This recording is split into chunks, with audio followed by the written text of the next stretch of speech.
Hi everybody, Joe Fall here. I'm your instructor for Business 2380 Principles of Marketing, and the purpose of this video is to provide you some guidance on how to approach your term project. So, as you may already know, you've got a term project to complete this semester, and it's called an informational interview. So you might be asking yourself, well, what's an informational interview? Like the instructions say, one of the best ways to gather information about what's going on in a particular occupation or industry is to talk to somebody who's actually doing the job. That process is called an informational or research interview. An informational interview is an interview that you initiate, okay, and you ask the questions. Your term project for the semester is to interview a marketing professional. So where do you find this information? So if you go to the course homepage, and if you click on course information, content, term project, informational interview, you'll see that there's three red arrows here. The first one points to the actual instructions, which I'll show you what they look like in just a second. Second is a list of job titles of marketing professionals that you want to refer to when selecting your interview candidate. And the third one is an actual project that somebody had submitted in the past, which you want to follow to maximize your points for professional format and such. The others are other useful links when it comes to like identifying what public relations is versus sales or advertising. PR is very specific. The other one is an actual marketing plan. So other things that are helpful.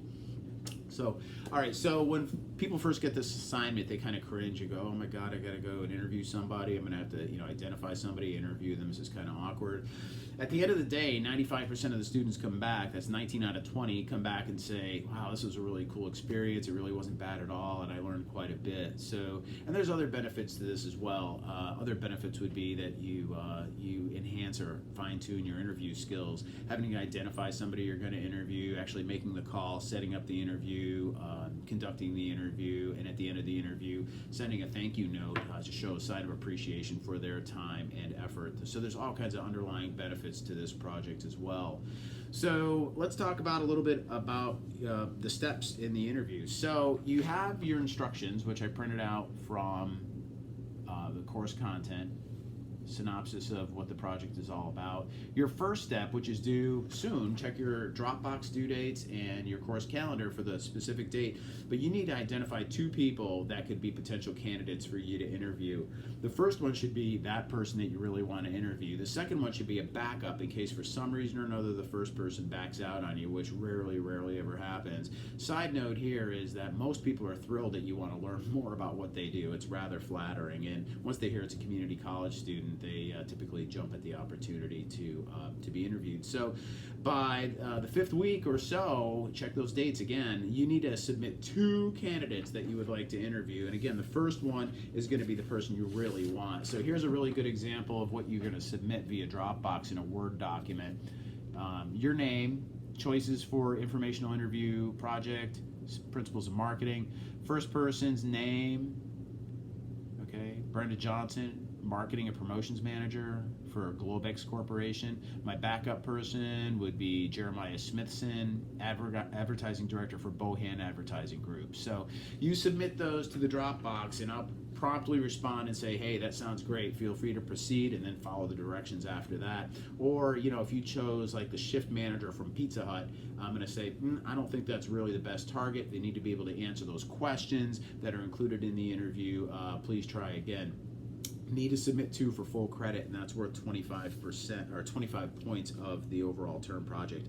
The term project itself is not due until about the 12th week. Again, check your due dates in the Dropbox, since this project will be delivered in the Dropbox as well. And so check your course calendar in your Dropbox for those dates as well. So all right, so again, there's instructions very specific to what you want to put into those interview candidate submissions. Again, the person that you interview cannot be a relative of yours, and the company that person works for cannot be a company you work for. So it's got to be another company, and it can't be a relative.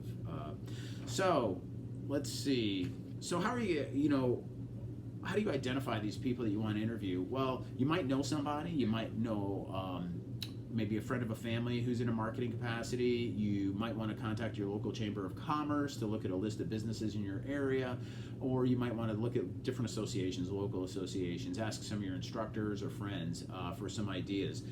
So you're going to want to go to that link, like I said, to pull up a list of job titles that are appropriate for this interview. So as you saw in the instructions, marketing and promotions manager would be a really good one. Advertising director would be another good one. Brand manager, e-commerce content coordinator, internet marketing coordinator would be another one. Marketing communications, publicity director, public relations manager, senior brand manager. So there's a whole bunch of different job titles, but they've got to be somebody who's a professional working in the marketing area. So submit those by the due date. I'll give you the thumbs up, and then you move forward with the project. So then you're going to do the interview. So included in the instructions is, first of all, a format of how you need to format the paper. So let's talk about that for just a second. Then we'll get back to asking the questions. So you're gonna put together a paper, and what your paper is gonna look like if you were gonna submit it is something like this. And again, the example is in the course content. So again, professional looking, nice artwork, the title of the project, who you interviewed, your name, the date, and the class. And this person in their introduction used a lot of nice pictures and such. Okay, picture of the executive director who she interviewed. And then she got into the questions that were asked. Very, very important to organize your paper.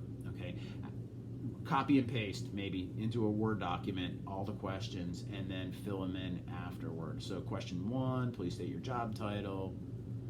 Question 2, how long have you been in this position, and what did you do before? So question answer, number them all the way through. Okay, add artwork. I mean, that just adds to the quality of your paper. So, and then as this person got to the end of their paper, this is page 9, it looks like, out of 10. She added a nice conclusion, which is a requirement, and then appendices. And in this case, she added a copy of her thank you card, which is required for this project, and a copy of the person's business card. So, all right, so the questions, where do they come from?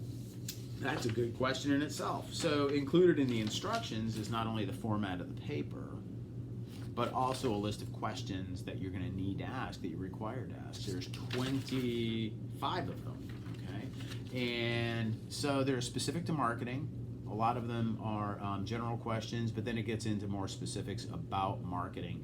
Question 17 is one that usually trips people up unless they know exactly what they're talking about and understand like public relations. So the question for number 17 is describe the role public relations plays in your organization. And that's where those links will come in handy, and your textbook will come in handy when it comes to defining what exactly public relations is. Be sure that you understand what public relations is as it's explained in chapters 15 and 16, so you can guide the question and answer correctly. Some respondents will say, oh, public relations, we have a Facebook page. Public relations is not about, Facebook or social media publication.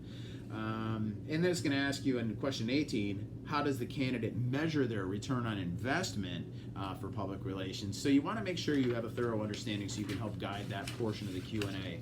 And again, this is a reminder to get a person's business card and to feel free to ask more questions if you so choose.